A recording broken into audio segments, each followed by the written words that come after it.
രാവിലെ എണീറ്റ് മുറ്റത്തോട്ട് നോക്കിയപ്പോൾ ദേ ബൈക്ക് എന്നെ നോക്കി ചിരിച്ചുകൊണ്ടിരിപ്പുണ്ട്. പിന്നെ ഒന്നും നോക്കിയില്ല, ജാക്കറ്റും ബാഗും എടുത്തു. നേരെ തേക്കടിക്ക് വിട്ടാലോ എന്നൊരു പ്ലാൻ. പിന്നെ ഒന്നും നോക്കിയില്ല, പെട്ടെന്ന് തന്നെ ഞങ്ങൾ റെഡിയായി നേരെ തേക്കടിക്ക് പോവാം. പോയ വഴിക്ക് ഞാൻ വെറുതെ അവളോട് ചോദിച്ചു, ഞാൻ പഠിച്ച സ്കൂൾ നിനക്ക് കാണണമെന്ന്. അപ്പോൾ അവൾ ഒരു മടിയും കൂടാതെ പറഞ്ഞു, കാണണം. എന്നാൽ പിന്നെ അത് കാണിച്ചിട്ട് തന്നെ കാര്യം.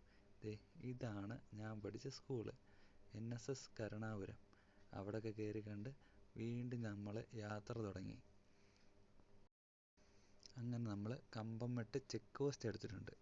ഇതിലെ റൈറ്റ് തിരിഞ്ഞു പോയാൽ സിമ്പിളായിട്ട് കുമളിക്കുകയല്ല. എന്നാൽ പിന്നെ എന്തെങ്കിലും ഒരു വെറൈറ്റി വേണ്ടെന്ന് ഓർത്ത് ലെഫ്റ്റ് തിരിഞ്ഞു പോയാൽ അപ്പോൾ അടിപൊളി ഒരു ബ്ലോക്ക് കിട്ടിയിട്ടുണ്ട്. ഒട്ടും പ്രതീക്ഷിച്ചില്ല. പിന്നെ ബ്ലോക്ക് മാറുന്നിടം വരെ അവിടെ കിടന്നു. അത് കഴിഞ്ഞിട്ട് പയ്യെ ബ്ലോക്കിൽ നിന്ന് നമ്മൾ റിക്കവറായി വീണ്ടും നമ്മുടെ യാത്ര തുടങ്ങി. അങ്ങനെ നമ്മൾ കമ്പം ടൗൺ അടുക്കാറായപ്പോഴത്തേനും ടൗൺ ടച്ച് ചെയ്യാതെ നമ്മൾ റൈറ്റ് വെച്ച് പിടിച്ചു. അങ്ങനെ നേരെ കുറച്ച് ദൂരം ചെന്നപ്പോഴത്തേനും വല്ലാത്ത ദാഹം. പിന്നെ ഒന്നും നോക്കിയില്ല, അവിടെ ഒരു കിടുക്കാച്ചി സ്പോട്ടുണ്ട്, ആർത്തി ഹോട്ടൽ. അവിടെ നല്ല അടിപൊളി കരിക്കും പായസം കിട്ടും. ഒന്നും നോക്കിയില്ല, 2 മേടിച്ചങ്ങ് കുടിച്ചു. എന്നിട്ട് വീണ്ടും യാത്ര തുടങ്ങി.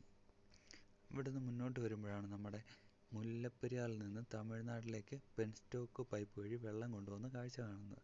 പിന്നെ കുറച്ച് നേരം അവിടെ ചുറ്റിക്കറങ്ങി നിന്നു. പിന്നെ താഴോട്ട് നോക്കുമ്പോൾ നല്ല അടിപൊളി വ്യൂ ഒക്കെയാണ്. പിന്നെ കുറച്ച് നേരം അതൊക്കെ കണ്ടു നിന്നു. അവളും അങ്ങനെ യാത്രയൊന്നും പോയിട്ടില്ലാത്ത ത്രില്ലായതുകൊണ്ട് ദൂരോട്ട് നോക്കിയിട്ട്, അതാ ചേട്ടാ തമിഴ്നാട്, അവിടെയാണ് എൻ്റെ വീടുള്ളത് എന്നൊക്കെ പറയുന്നുണ്ടായിരുന്നു. ഞാൻ പിന്നെ അതൊന്നും വലിയ മൈൻഡ് ചെയ്തില്ല.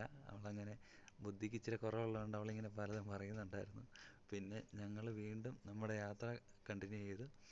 നമ്മൾ കുമളി ടൗൺ എത്തിയിട്ടുണ്ട്.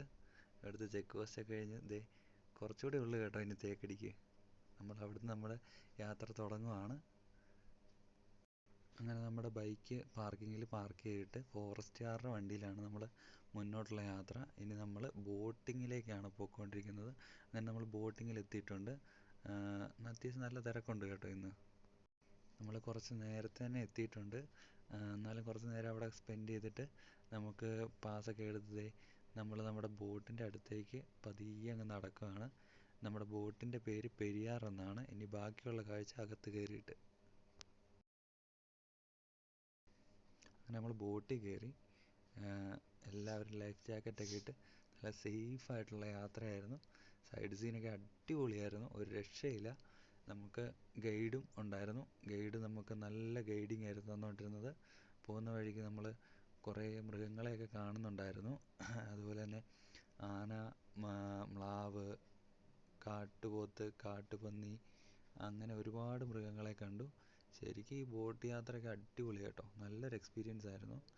ശരിക്കും അടിപൊളിയായിരുന്നു. പ്ലാൻ ചെയ്യാത്തതുകൊണ്ട് ഏറ്റവും അടിപൊളിയായിട്ട് തന്നെ നമ്മുടെ ഈ യാത്ര തുടരുന്നുണ്ടായിരുന്നു.